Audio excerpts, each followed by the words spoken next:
Hello. Well, I'm outside again in Stuyvesant Park, where I often record these things. This time I have another Simon Brett, The Cluttering Mystery. This is the very first of the Cluttering Mysteries, and it's fairly new because he just got into the cluttering. This is 5 years old, this book. And since it's the first of the cluttering stories, we get more of the backstory of Ellen Curtis, the declutterer who's also an amateur sleuth. So we learn a little bit more about her and about her family. And she has 2 children. And the mystery is a good mystery. She finds a body in one of her decluttering jobs underneath a pile of stuff. So that's the origin of the story, and of course, once again his ability to build these mysteries out of all these different clues and leading this way and that way. I thought it was one person for a while, and then it turned into being another person that was associated with the first person I thought it was. But actually, there were two deaths, 2 murders in this by 2 separate murderers. So, at any rate, I really like the novel. I like Simon Brett's stuff. I read that one Cat thing, whatever that one was called. And that one called itself a cozy mystery, which is I take sort of a British genre thing for, something that nice little biddies like me were going to be wanting to read and not upset ourselves. So, but, I wouldn't put Simon Brett in the category of cozy mystery because even though this is, kind of light reading and fun and all that, and short, it's only 188 pages or something. There's a lot of really real stuff in here, and some, dealing with real human issues, other than the murdering, all that stuff, which is, kind of a fantasy, really. How many murders actually do happen, I don't know. I don't think I know anyone who's been murdered or who has murdered anyone. So murders are kind of a little rare as far as I'm concerned.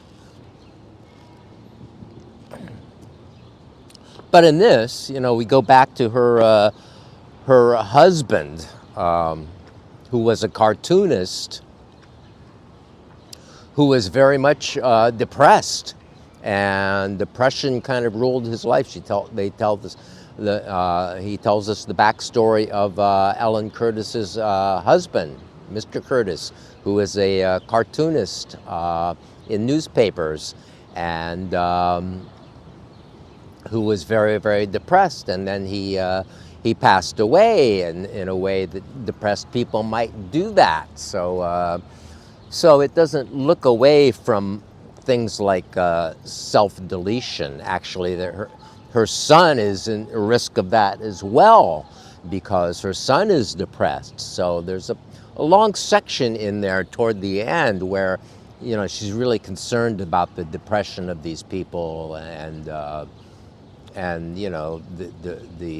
issues around her son and watching over her son.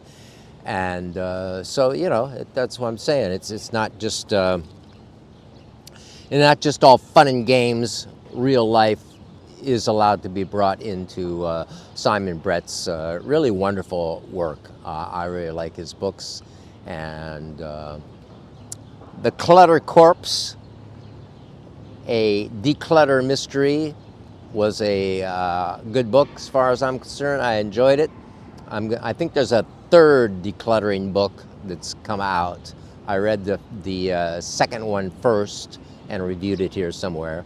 But the 3rd one, I think, is out already. And, oh, God, I got so many of the drunken actor sleuths books to still read. And, I have to get get on to doing some of those, I guess, before I leave the mortal coil here. So yeah, it was it's good stuff, and I liked it. So I will speak on here again sometime soon. Oh, the channel. The channel is kind of like, half dead or almost dead. I appreciate the few people who do watch me, and actually there might be a subsidiary sister brother channel podcast coming up quite soon, but we'll keep you posted on that one, okay? And that one is supposedly going to be designed to be a lot more fun and won't be just by me. If it happens, it'll be me and another person who will then speak to you, and it'll be a lot more amusing than just me, maybe. Okay? Talk to you later.